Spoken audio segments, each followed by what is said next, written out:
pertama kali datang ke tanah Nusantara ini, yaitu ke tanah Maluku, menggunakan kapal. Pertama menginjakkan kaki di Nusantara, Hartolomeo itu ataupun leluhur dari Gasul itu berada di tanah Maluku. Benar sekali.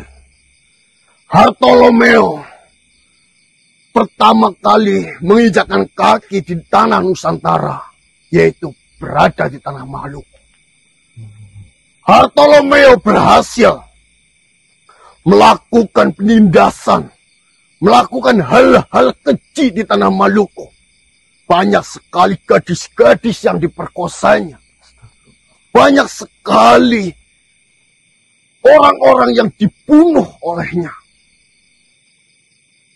Dan di tanah Maluku sendiri, keturunan dari Hartolomeo juga sangat banyak. Karena hasil dari memperkosa gadis-gadis di sana. Benar sekali.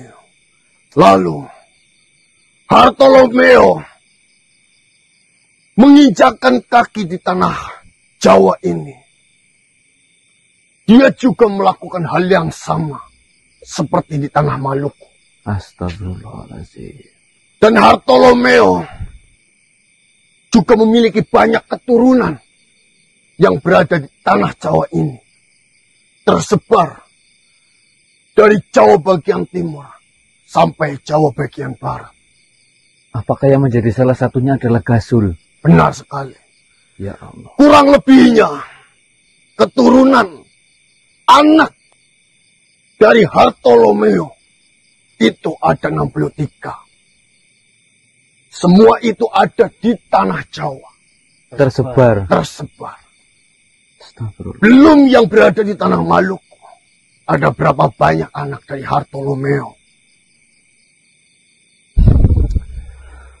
Dan dari informasi yang kami dapatkan para sahabat yang lain, Hartolomeo di akhir hayatnya itu dibunuh di tanah Banyumas ini. Di wilayah Banyumas? Benar sekali. Tepatnya di desa Cikakak.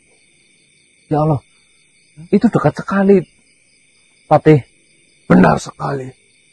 Hartolomeo di akhir hayatnya, di ujung kematiannya itu, di tanah Cikakak, yang dimana tanah Cikakak itu memiliki kepercayaan apoge pada saat itu. Oh iya. Para masyarakat yang memiliki kepercayaan apoge begitu geram, begitu tidak senangnya dengan datangnya Hartolomeo itu ke tanahnya dan ingin menguasai tanah itu. Sampai akhirnya pada saat itu pemimpin yang berada di tanah Cikakak melakukan perundingan, melakukan persembahan dengan kepercayaannya. Ya. Mendapatkan firasat, mendapatkan gambaran petuah dari leluhur tanah itu juga. Cara untuk menghentikan Hartolomeo. Berarti kesimpulannya Hartolomeo yang dia kuat di akhir hidupnya malah di tangan oleh pribumi yang berada di Cikakak itu. Benar sekali. Dan di situ kematian dari Hartolomeo sangat mengenaskan. Pada saat lengah, para petua-petua di Cikakak menyerbu kediamannya, membakar kediaman dari Hartolomeo dan menangkap Hartolomeo. Semuanya menggerebek berarti. Benar sekali. Setelah berhasil menangkap Hartolomeo, para tetua-tetua di Cikakak itu sendiri mengetahui bagaimana cara yang harus digunakan untuk membunuh Hartolomeo dengan kekuatan yang dimilikinya pada saat itu. Yaitu dengan cara mengikat tangan, kaki, dan kepalanya ke seekor kuda. Kuda itu berjumlah 5. Ya.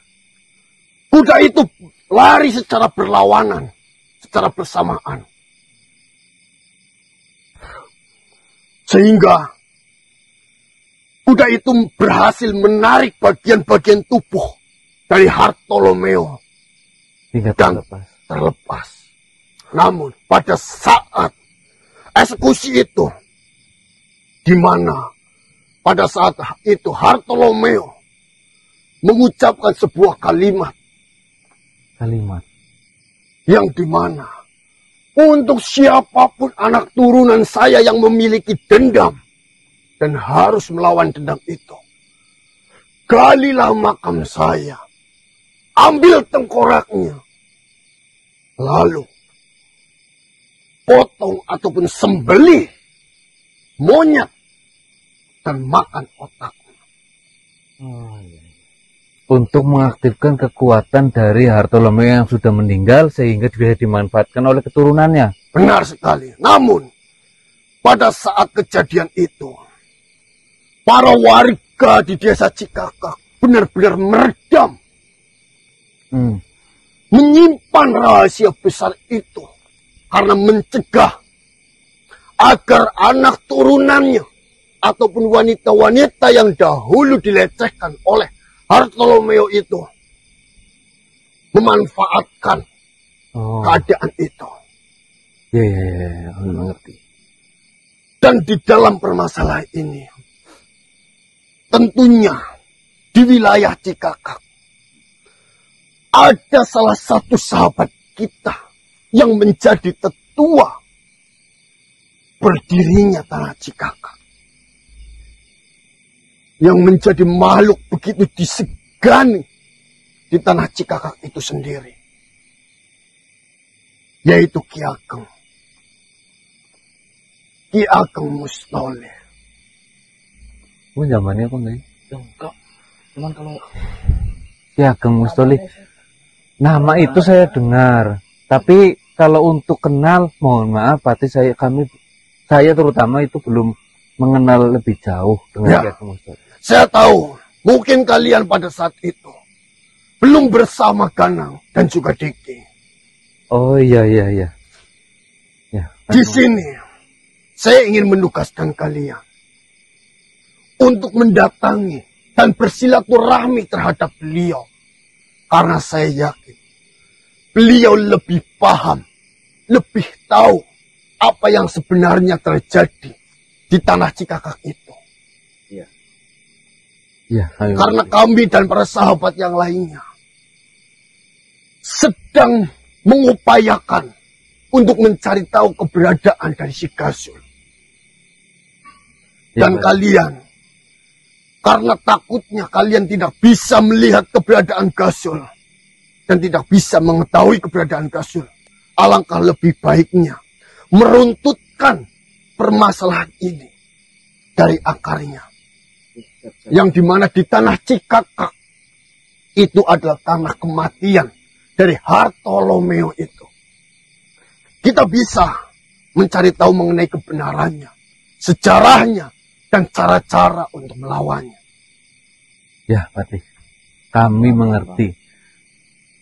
Tugas ini biar kami yang melakukan. Nanti hasilnya seperti apa, kami akan melaporkannya terhadap Patih. Baiklah. Saya serahkan permasalahan ini kepada kalian. Bersilaturahmilah dengan baik terhadap beliau, Kiai Ageng Mustoleh. Ya sudah, saya hanya ingin menyampaikan dan memberi tugas ini kepada kalian. Ya, terima kasih. Saya dan para sahabat yang lainnya akan menjalankan tugas kami. Terima kasih informasinya. Assalamualaikum warahmatullahi wabarakatuh. Waalaikumsalam warahmatullahi wabarakatuh.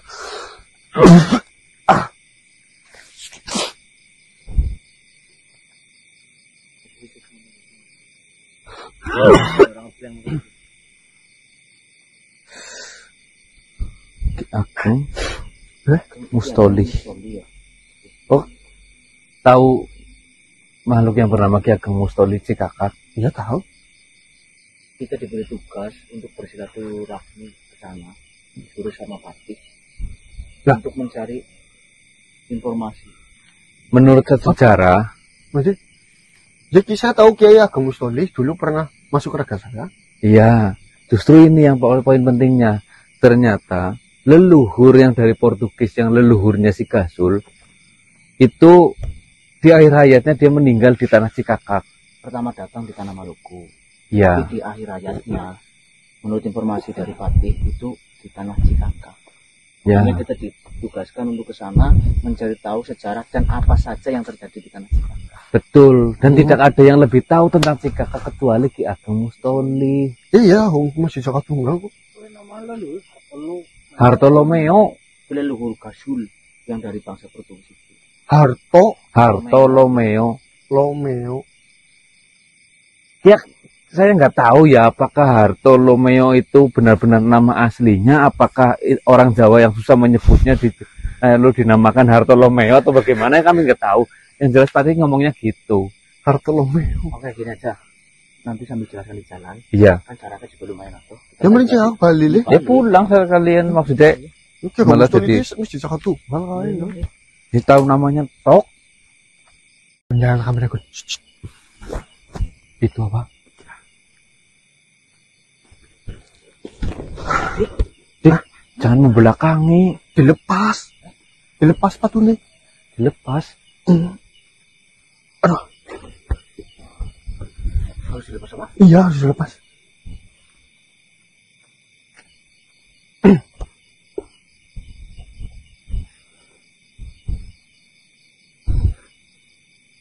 Assalamualaikum. Bismillahirrahmanirrahim. Assalamualaikum. Iya Pak Yai, saya Diki. Oh, nggih. Kami semua ada sesuatu hal yang ingin dibicarakan.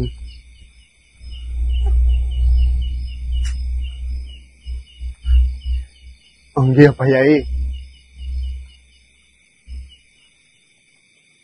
Nggih, monggo.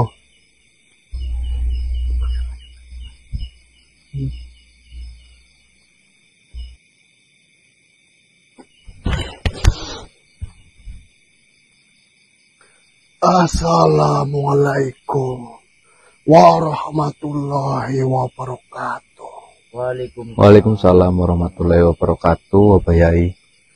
Silakan duduklah. Nggih, Bapak Yai.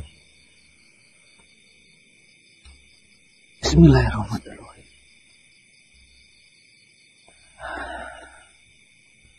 Mohon maaf sebelumnya. Kalian semua ini siapa? Sebelumnya, perkenalkan Bapak Yai. Saya Ade. Kebetulan sahabat dari Diki dan Ganang. Perkenalkan, saya Hendro, sahabat dari Diki dan Mas Ganang juga. Saya. Ya. Dan itu yang satu namanya Sogun. Sokun Bapak Yai. Karena pada saat itu yang sering datang soan ke tempat ini itu hanyalah Ganang dan juga Diki. Saya tidak pernah melihat kalian. Nggih, Bapak Yai. Kebetulan di masa itu kami belum bergabung dengan Diki dan Ganang.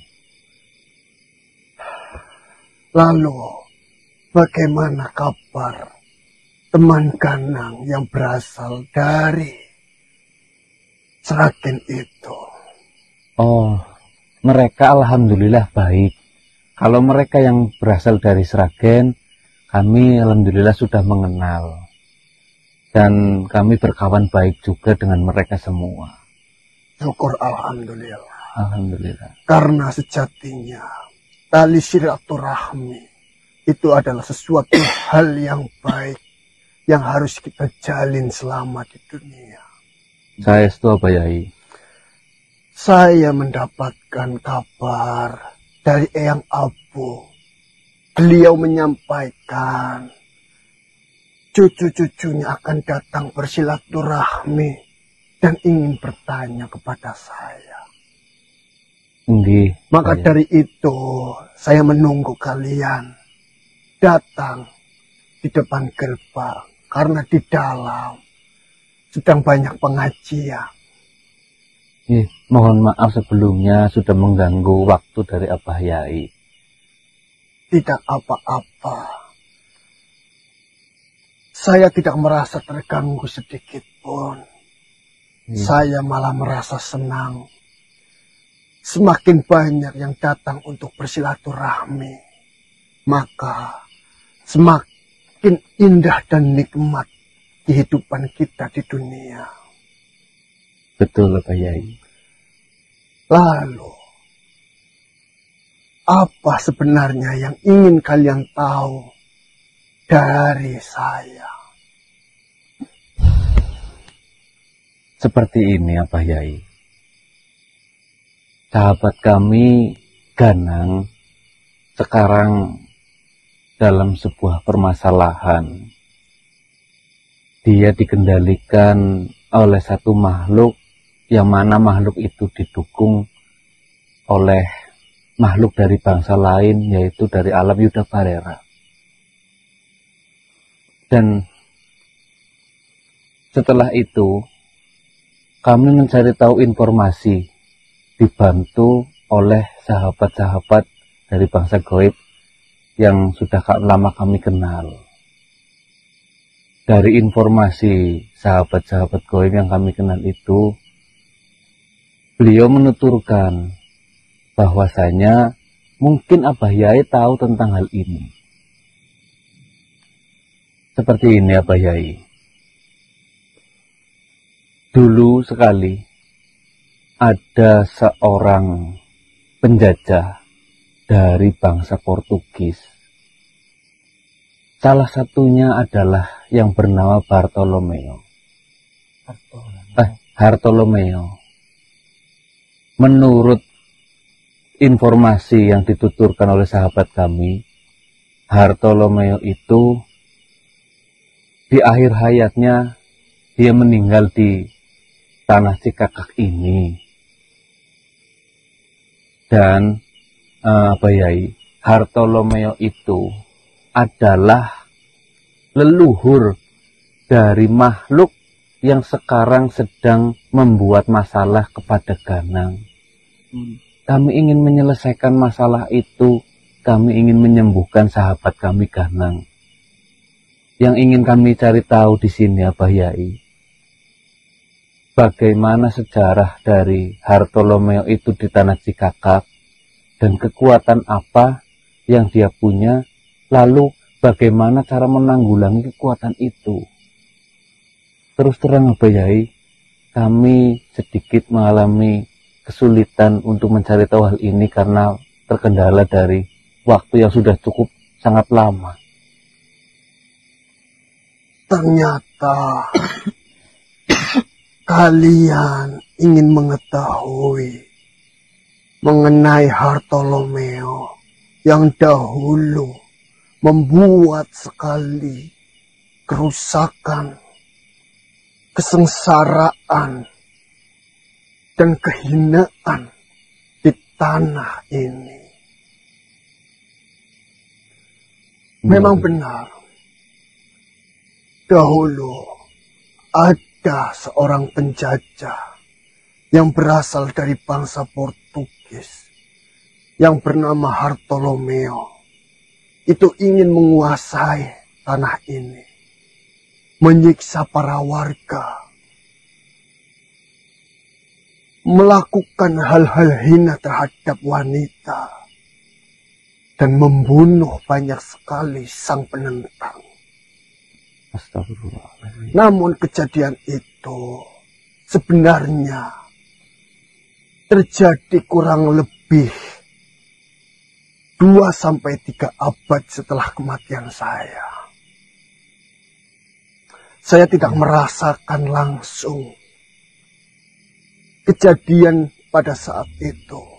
Namun saya melihat, saya menyaksikan, dan saya membantu mendoakan agar rakyat-rakyat di tanah ini itu terbebas dari Bartolomeo. Oh, berarti Bartolomeo itu tidak sejaman dengan Abah Yai. Benar sekali. Memang banyak sekali wanita yang di bawah umur di tanah ini dihinakan oleh Bartolomeo. Bukan hanya anak wanita yang di bawah umur.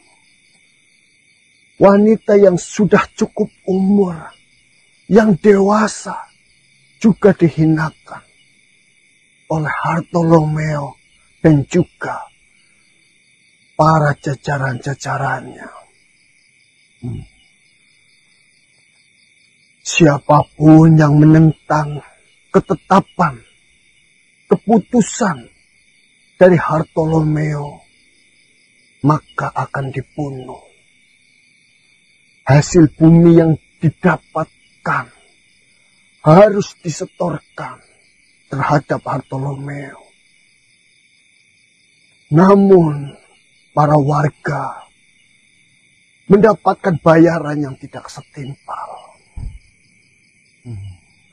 Dari situ, para warga geram, para warga resah dengan adanya Bartolomeo datang dan ingin menguasai tanah ini. Mereka para pemimpin di desa ini, Prambono itu adalah pemimpin. Pada saat itu mengumpulkan beberapa warga yang ingin melawan ketetapan yang didirikan oleh Bartolomeo itu.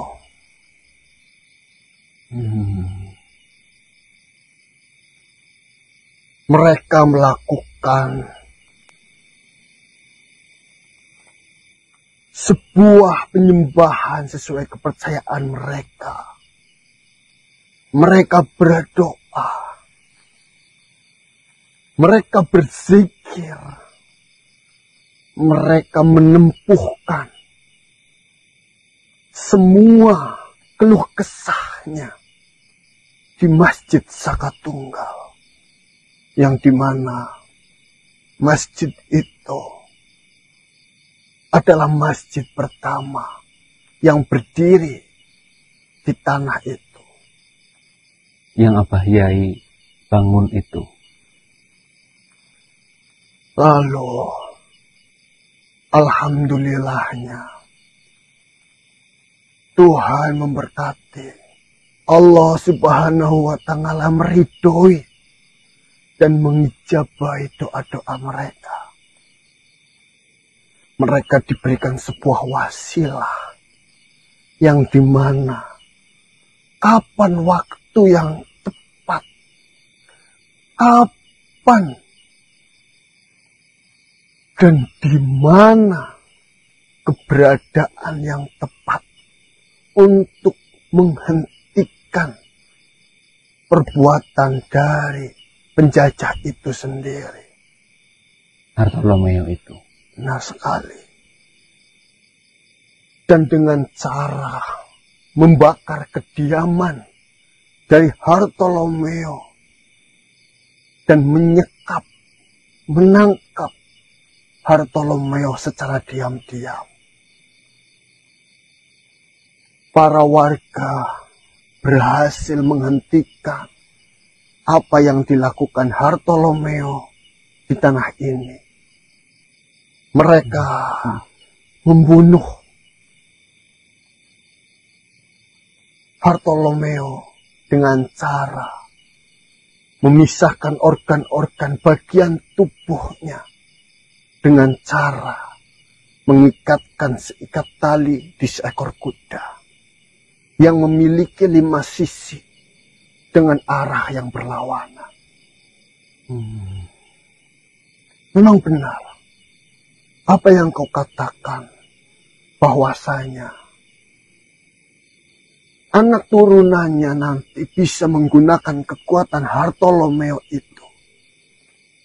Karena pada saat itu Hartolomeo juga mengikrarkan sebuah sumpah, yang dimana sumpah itu adalah siapapun anak cucu turunan saya yang ingin hidup berkecukupan, yang ingin hidup kelimpahan, dan ingin menguasai dan juga ingin membalaskan sebuah dendam, datanglah ke makam saya, galilah makam saya, ambillah tengkorak saya, bawa pulanglah tengkorak saya, kucurkan darah kerak terhadap tengkorak saya, dan makan obat dari kerak itu. Maka siapapun anak turunan yang mengalir darah Hartolomeo itu akan senantiasa dibantu, diberi kekuatan sesuai dengan apa yang menjadi keinginannya. Itu dia yang sedang menjadi masalah kami.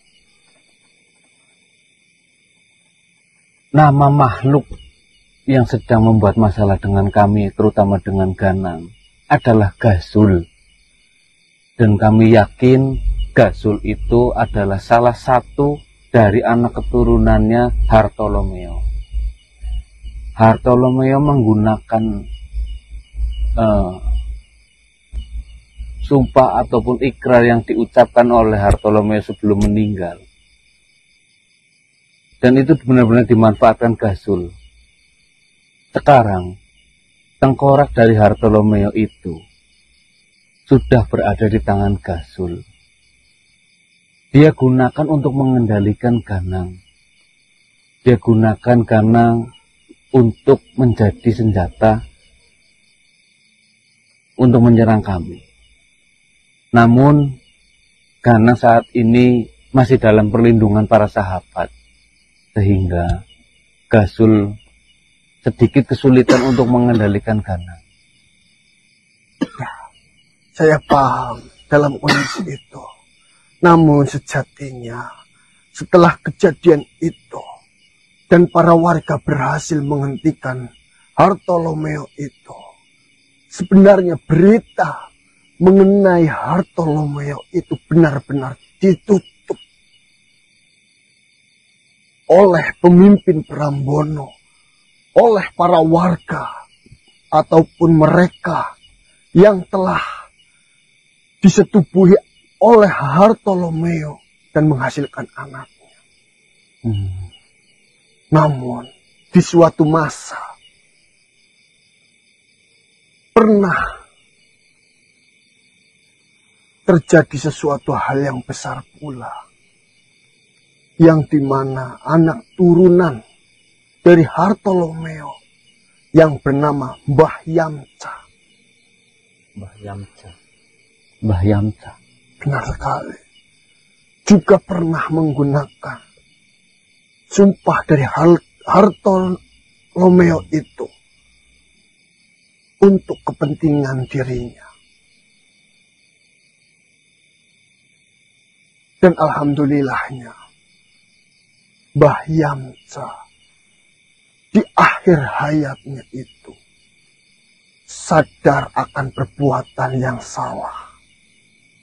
Dia menyadari bahwasanya selama dia menggunakan kekuatan leluhurnya dengan cara meneteskan darah kera terhadap tengkorak dan memakan otak kera itu akan merugikan banyak sekali makhluk hidup lainnya. Mbah Yamcha mengembalikan kepala Hartolomeo itu ke makamnya. Dan akhirnya Mbah Yamcha pun meninggal di hari yang sama. Waktu itu Namun, sekarang Mbah Yamca benar-benar sudah menyadari, ingin belajar untuk menebus semua dosa-dosa yang telah diperbuat. Berarti apa Yai? Ada anak keturunan dari Hartolomeo yang pernah menggunakan kekuatan dari Hartolomeo, yaitu bernama Mbah Yamca. Benar. Di sini kesimpulannya berarti Mbah Yamca dia tahu cara menghentikan kekuatan itu. Ya, yang lebih paham, yang lebih menguasai, dan yang lebih tahu mengenai ilmu yang didapatkan dari leluhurnya Hartolomeo itu, sejatinya itu adalah Mbah Yamca. Saya hanya mengetahui cerita, kisahnya saja. Jika kalian ingin menghentikan itu, alangkah baiknya kalian bertemu dengan Mbah Yamca. Kira-kira Mbah Yai, di mana kita bisa menemui Mbah Yamca itu? Apakah beliau akan terbuka dengan kedatangan kami yang ingin menghentikan kekuatan yang mana kekuatan itu bersumber dari leluhurnya? Insya Allah, Mbah Yamca sekarang sudahlah sangat berbeda dari dahulu. Dan alhamdulillah, beliau juga sedang mengaji di dalam. Alhamdulillah. Jika memang kalian ingin bertemu dan berbicara dengan beliau, maka akan saya panggilkan beliau ke sini. Terima kasih ya Pak Yai, terima kasih. Baik. Dengan senang hati. Yamca,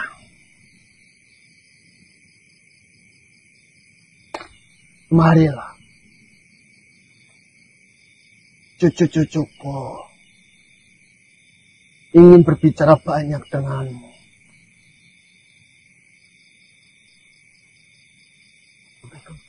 Iya, sini. Kemarilah, Yamca. Ini ada cucu-cucuku yang ingin berbicara dengan dirimu. Mereka ingin berbincang-bincang banyak dengan.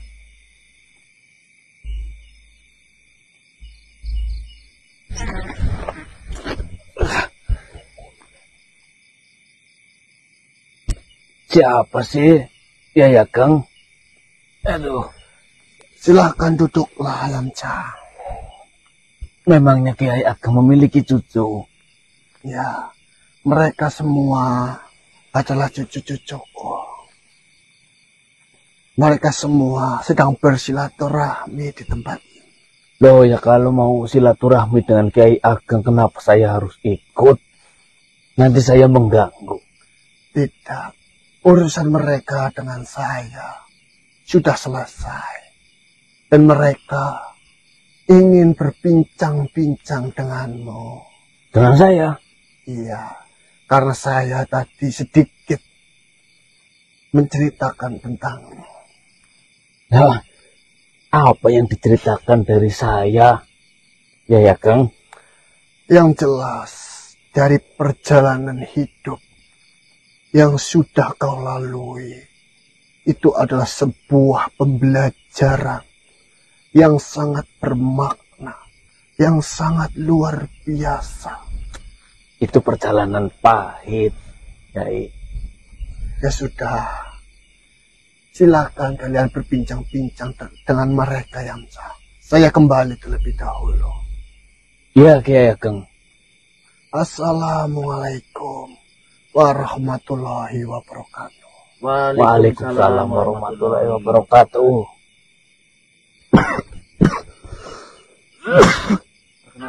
Mbah. Ini untuk Kiai Ageng, Bang.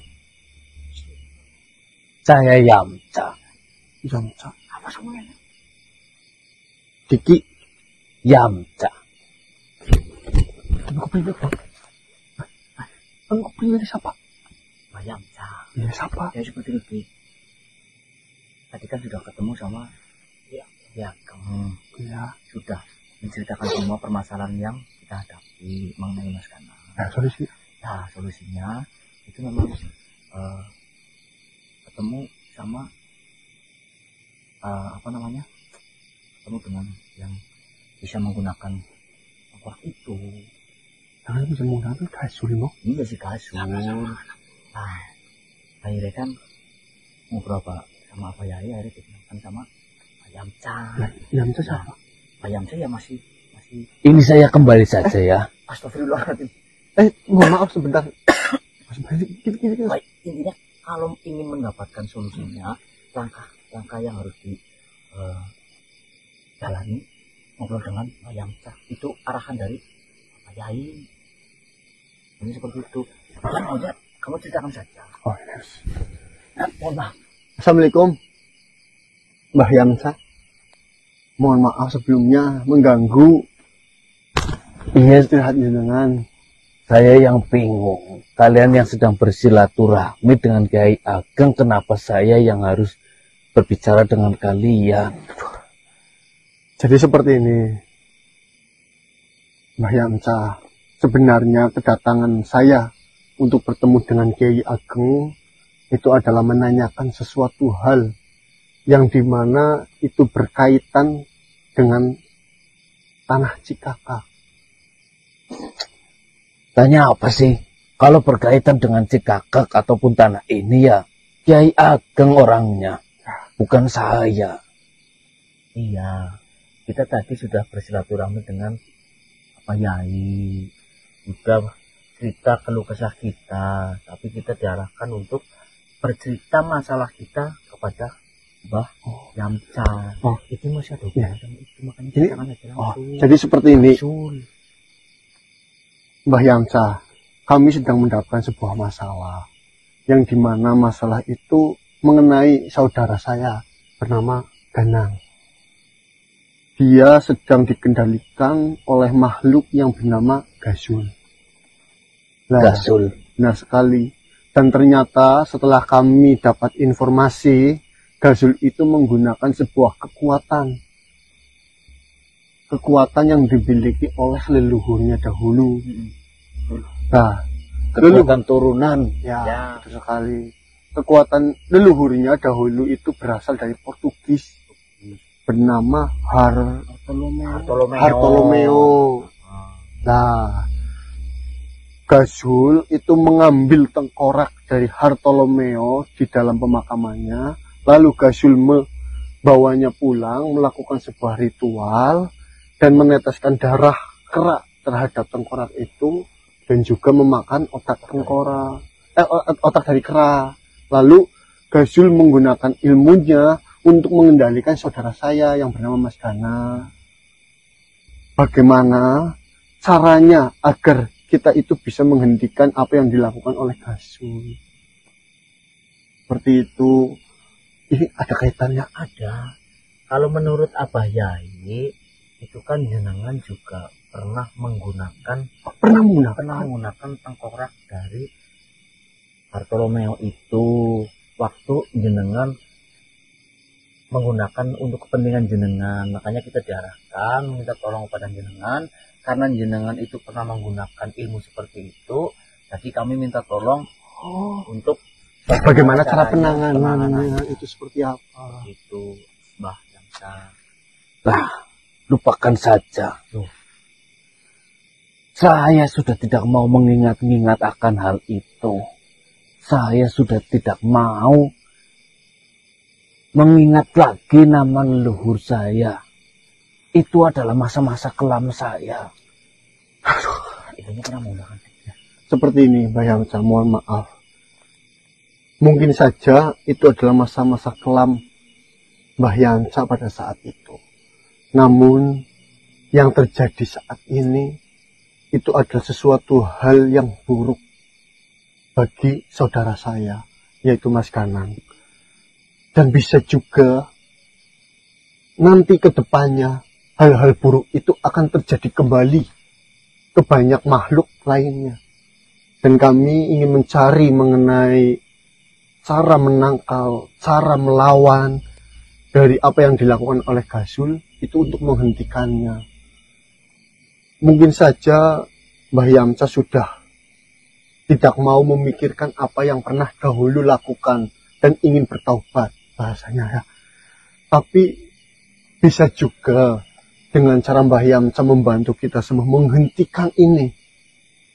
Itu juga bisa sebagai jalan menebus apa yang telah dahulu Mbah Yamsa lakukan. Ya, ya. Ya sebenarnya itu adalah masa kelam saya. Saya sudah berusaha untuk tidak mengingat-ingat akan hal itu. Karena terus terang saja, saya malu terhadap Tuhan saya yang sekarang. Saya malu apa yang sudah saya lakukan dulu. Itu ternyata sangat dilarang di dalam agama yang sangat berdamai ini. Ya, saya tahu Mbah Yamsa mungkin jenengan ingin melupakan semua kejahatan yang dilakukan menggunakan ilmu leluhurnya itu. Tapi karena Mbah Yamsa sudah mengetahuinya, banyak hal buruk yang terjadi bagi siapapun yang menggunakannya. Masa Mbah Yamsa mau membiarkan dan tidak mau menghentikan?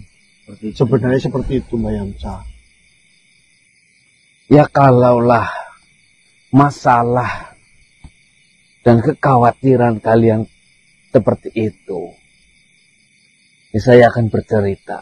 Walaupun dengan berat hati, sebenarnya saya menceritakan hal itu lagi. Benar, saya adalah salah satu anak keturunan dari Hartolomeo itu.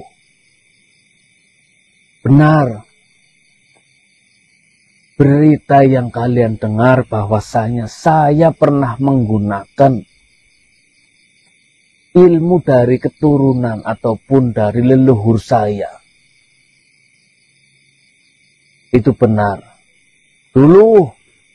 Itu dulu sekali. Saya menggunakan ilmu itu untuk kepentingan saya. Lebih tepatnya untuk memperkaya diri sendiri. Tetapi bukan memperkaya yang dimaksud ataupun dipahami oleh orang-orang yang mungkin hidup di zaman sekarang. Bukan untuk pesugihan, bukan. Di zaman saya dulu, hal yang saya lakukan masih terdengar lumrah. Dan itu adalah salah satu hukum alam yang berlaku. Hukum? Iya. Maksudnya? Dulu, di zaman saya, siapa yang kuat adalah mereka yang berkuasa. Dan siapa yang berkuasa akan dihormati oleh mereka-mereka yang lemah. Ya, terus terang, saya menggunakan ilmu dari leluhur saya. Sebenarnya awalnya saya tidak tahu. Namun saya diceritakan oleh buyut saya tentang ilmu itu.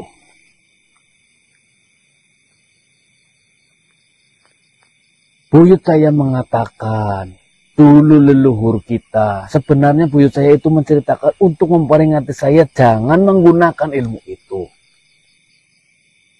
Namun, saya malah menggunakannya. Buyut saya bercerita bahwasanya leluhur kita pernah mengucapkan satu sumpah. Sumpah itu mengatakan bahwasanya siapa saja dari garis keturunan saya yang ingin memanfaatkan keturunan saya kekuatan saya bisa dengan cara mengambil tengkorak dari leluhur saya itu, disiramkan dengan darah monyet yang disembelih di atasnya, lalu otaknya dimakan oleh saya. Awalnya buyut saya itu menceritakan hal itu untuk memperingati saya supaya tidak melakukan. Namun layaknya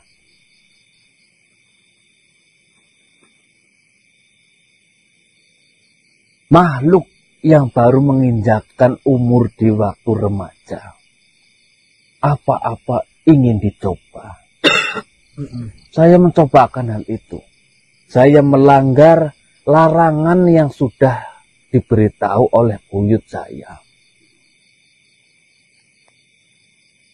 Saya benar-benar menggali kuburan dari leluhur saya yang bernama Hartolomeo itu. Saya ambil tengkoraknya, lalu saya sembelih kera ataupun monyet di atas tengkorak itu hingga darahnya bercucuran menyelimuti tengkorak itu. Otak dari monyet yang saya sembelih saya makan.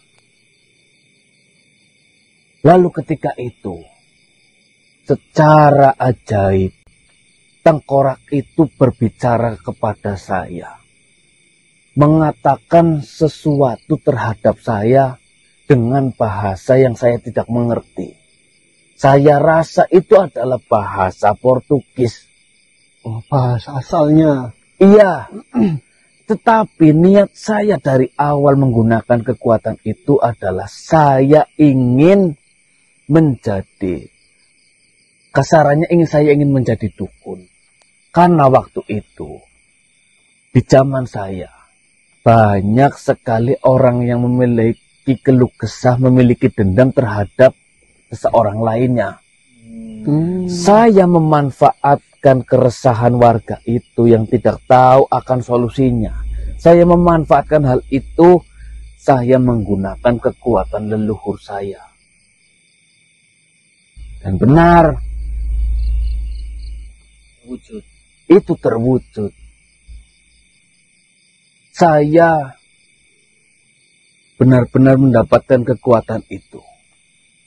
Setiap ada orang dengan segudang masalah datang kepada saya berhasil membunuh musuh-musuh mereka.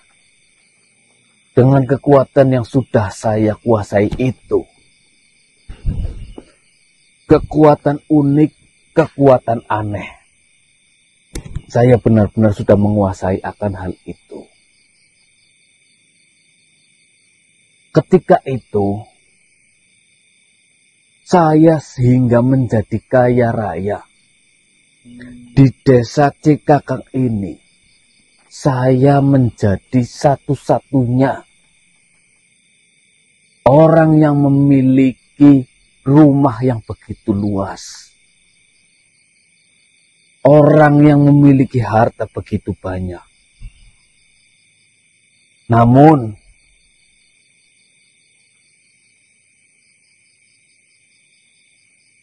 sahabat saya yang bernama Yasa menyadarkan saya karena suatu tragedi. Ya, saya sadar apa yang saya lakukan itu adalah kesalahan. Di zaman itu, agama Islam, ketika saya sudah benar-benar kaya raya, itu sedang kuat-kuatnya di wilayah Cikakak dan sekitarnya. Saya memahami, saya sadar bahwasanya apa yang saya lakukan itu adalah kesalahan. Itu merugikan banyak makhluk dan itu sudah jelas-jelas melanggar apa yang sudah dilarang oleh Tuhan. Karena tragedi itu, saya disadarkan oleh sahabat saya yang bernama Yasa itu. Dan saya bersyukur akan hal itu. Tragedinya, mohon maaf, seperti apa ya? Bagaimana cara Yasa menghentikan Mbah Yamca ini? Seperti ini. Saya dan Yasa adalah dua orang sahabat. Kami bersahabat kecil. Dari kecil hingga kami beranjak menjadi seorang remaja, kami selalu bersama dan kami selalu menjadi sahabat.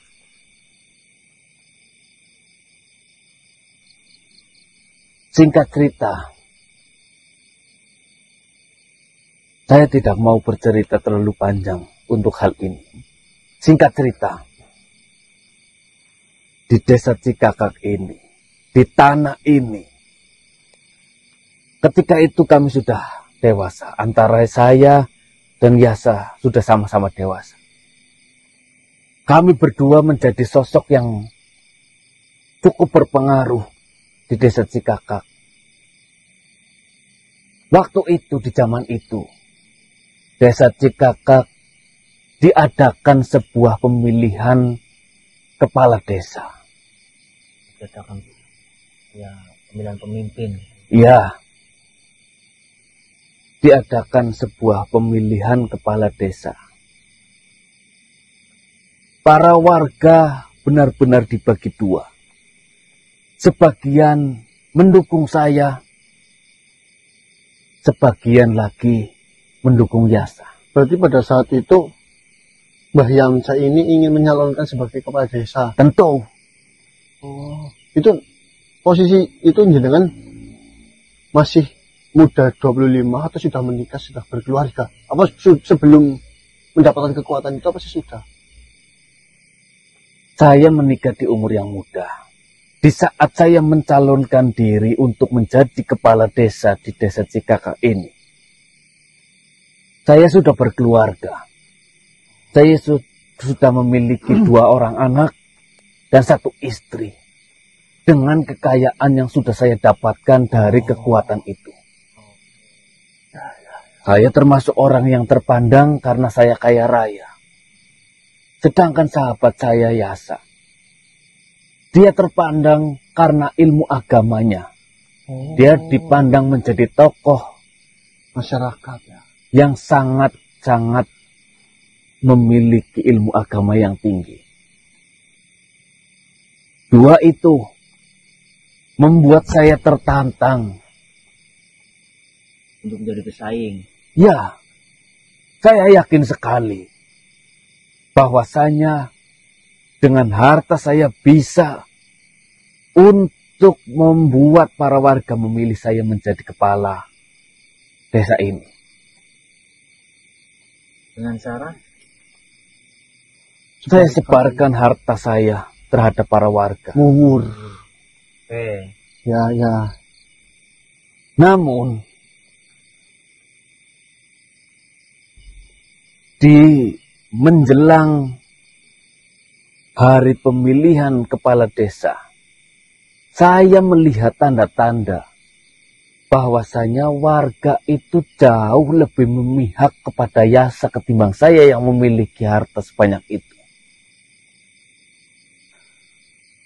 Saya sebagai seorang yang memiliki harta kekayaan dan terpandang di tanah ini, saya merasa tidak terima. Walaupun dia adalah sahabat saya. Saya perintahkan bawahan-bawahan saya untuk membayar tangan-tangan para warga itu yang sudah berpihak kepada Yasa supaya berbalik arah sehingga menjadi memihak kepada saya. Setiap warga, 1 orang warga saya beri 3 keping emas. Satu persatu. Ya banyak sama segitu ya. Ketika itu, warga di desa Cikakak cukup banyak. karena banyak pendatang, karena berdirinya Caka Tunggal di sana. Karena memang banyak warga yang sudah menetap di sini juga. Namun saya masih tidak puas dengan hanya memberi para warga emas banyak 3 keping itu. Saya dengan hati yang menggebu-gebu ingin bersaing dengan Yasa. Saya mencoba menggunakan kekuatan yang sudah saya dapatkan dari leluhur saya. Saya waktu itu benar-benar ingin kemenangan saya adalah mutlak. Tidak ada yang bisa menyaingi saya. Saya perintahkan bawahan saya untuk mengambil 1 ekor monyet di tanah ini.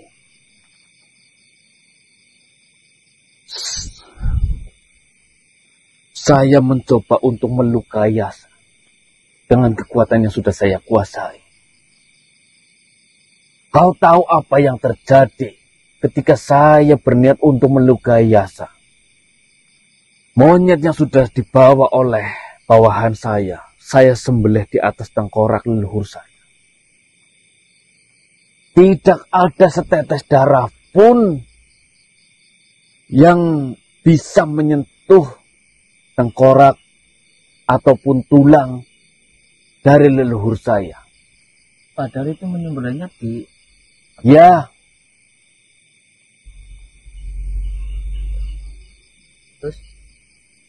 Benar-benar tidak ada setetes darah pun yang mampu menyentuh dari tengkorak itu. Setiap tetesan darah langsung ke samping dari tengkorak-tengkorak ataupun tengkorak leluhur saya itu. Saya perintahkan bawahan saya untuk menyelidiki. Kau tahu apa yang sedang dia lakukan? Dia sedang menjalankan sholat malam. Di Yasa itu? Ya, Bajut. Itu yang membuat kekuatan dari yang saya punya itu tidak mempan terhadap dia. Di hari ketika hari itu datang. Hari H pemilihan itu? Ya. Saya berjalan dari rumah menuju ke tempat pemilihan itu. Di seberang jalan saya melihat ada Yasa dengan para pendukungnya. Ternyata apa yang saya perkirakan, bahwasanya warga akan lebih memilih saya karena saya kaya raya, itu adalah kesalahan. Lebih parahnya lagi, saya dibuat sedih, saya dibuat marah, saya dibuat kecewa karena saya tidak terpilih. Lebih parah lagi, ketika saya pulang, saya melihat istri dan anak saya sudah tergeletak di tanah, meninggal dunia. Anak dan istrinya meninggal dunia. Benar. Disebabkan karena setelah saya melihat dengan mata kepala saya sendiri, anak dan istri saya meninggal dunia. Yasa datang ke tempat saya. Dia datang ke rumah saya. Dia mengatakan, ketahuilah Yamcha, semua ini terjadi karena kekuatan yang sudah kau kuasai. Kekuatan yang sudah banyak melukai banyak orang. Sudah waktunya. Sudah waktunya Yamcha. Kau bertobat dan berubah.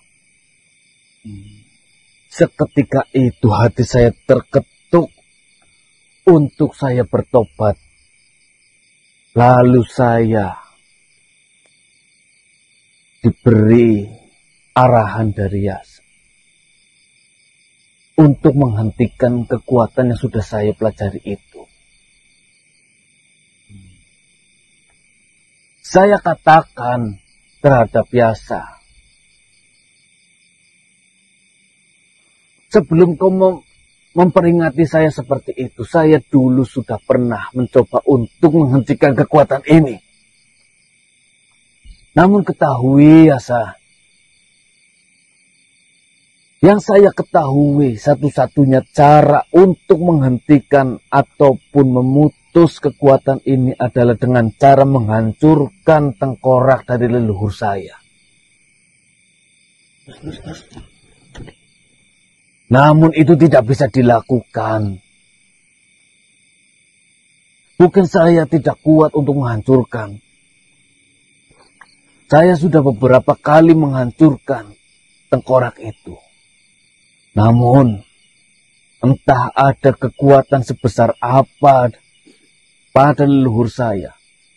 Tengkorak yang sudah jelas-jelas di depan mata saya hancurkan. Perlahan, serpihan dari tulang-tulang itu menyatu kembali membentuk tengkorak.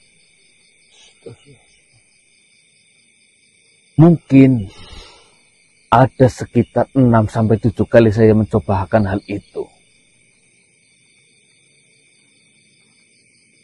Lalu, Yasa, dia melakukan sholat untuk meminta petunjuk.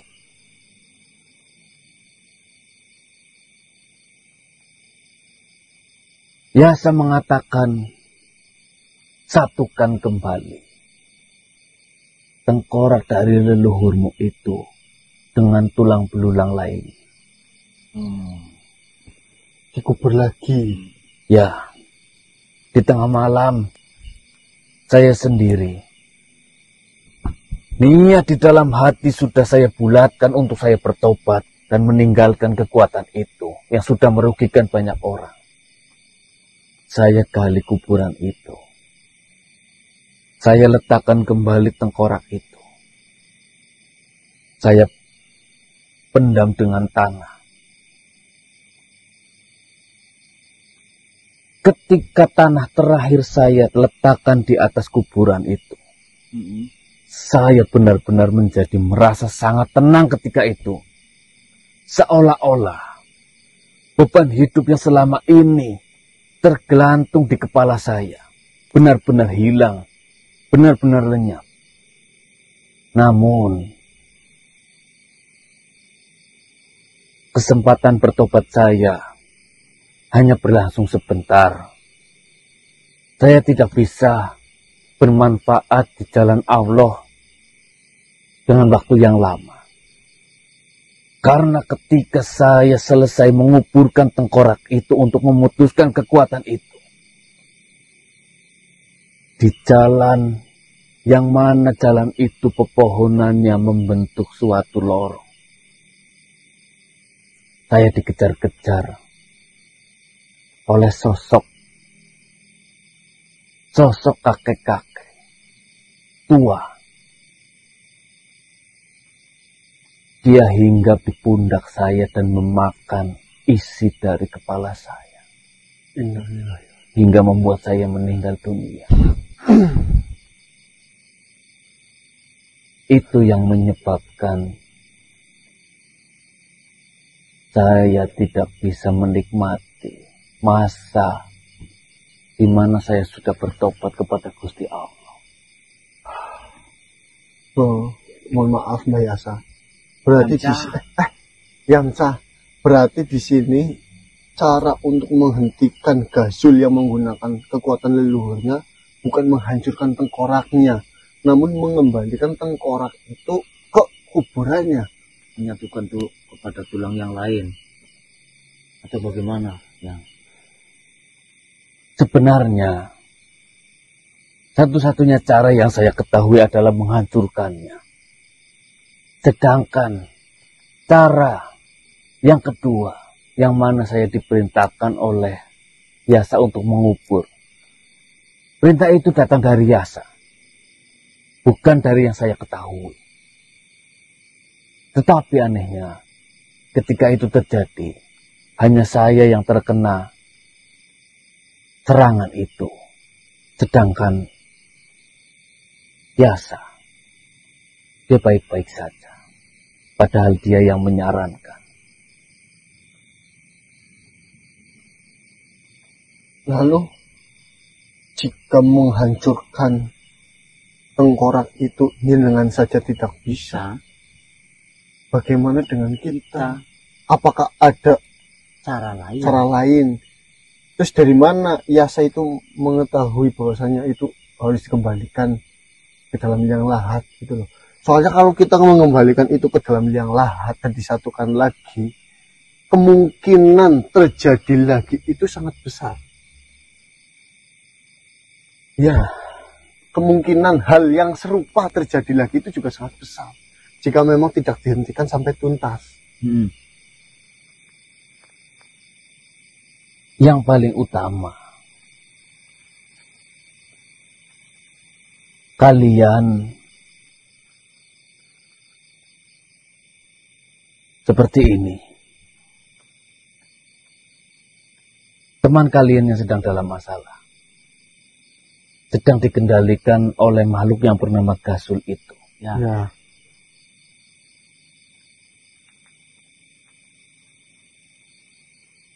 Apakah mungkin saya harus melakukan inilah? Seperti ini saja. Bawa temanmu ke hadapan saya.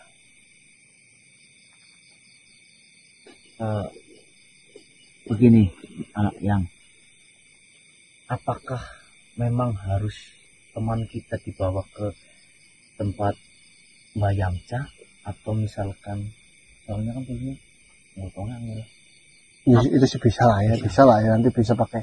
Apakah bisa Mbak Yamcha misalkan dipanggil ataupun itu bisa apa enggak? Kan sebelumnya lebih baik daripada ya, kalau yang namanya berobat kan kita yang datang sebenarnya. Kita sih usahakan datang sini. Bawa saja sahabatmu di hadapan saya. Di rumah apa di sini? Di rumah jenengan berarti ya? Nanti saya akan tentukan tempat dan waktunya terhadap kalian. Berarti kita cara untuk memutuskan apa yang dilakukan Gasul terhadap teman saya, jenengan bisa memutuskannya ataupun menyadarkan kembali teman saya itu seperti sedia kala. Kita coba saja. Yang terpenting anak itu dibawa dulu ke hadapan saya. Terus sama satu lagi, ini kan tadi adanya Mbah Yamcha bisa, ini kan juga dari saran dari Yasa, kita juga perlu menggali informasi dong. Oh iya. Terus seperti ini, kita kan juga ingin menghentikan apa yang dilakukan oleh Gasul juga, agar tidak merugikan banyak makhluk lainnya. Karena di sini Gasul itu sudah melakukan banyak hal-hal yang sudah di luar kendali. Misalkan membantu makhluk-makhluk dari alam Yuda Barera, memanfaatkan itu semuanya. Apakah Tuan yang Yamcha tahu keberadaan dari Tuan Yasa? Nah, jika memang tahu, mungkin besok atau lusa atau kapanpun setelah kita menyembuhkan sahabat kita, saya ingin bertemu dengan beliau. Ya, saya akan beritahu kalian. Tapi selesaikan satu masalah dulu. Lalu saya akan beritahu kalian. Ya, Mbah, terima kasih, Mbah. Terima kasih banyak informasi yang Mbah sampaikan. Kami benar-benar tercerahkan. Ya. Nantinya apa yang harus kita lakukan itu tahu. Mudah-mudahan dengan adanya Mbah berkenan akan membantu kami menjadi alat buat Mbah Yamcha. Amin ya rabbal alamin. Ya mungkin seperti itu saja Mbah. Kita akan kembali lagi mengambil teman kita, mau sekarang juga nggak apa-apa ataupun besok lusa gitu gimana nggak apa-apa. Kalau waktunya ini sih ya mudah-mudahan ini kita usahakan. saya akan meminta pendapat terlebih dahulu kepada Kiai Ageng. Ya, iya, siap. Nanti bisa hubungi saya. Ya. Assalamualaikum. Waalaikumsalam.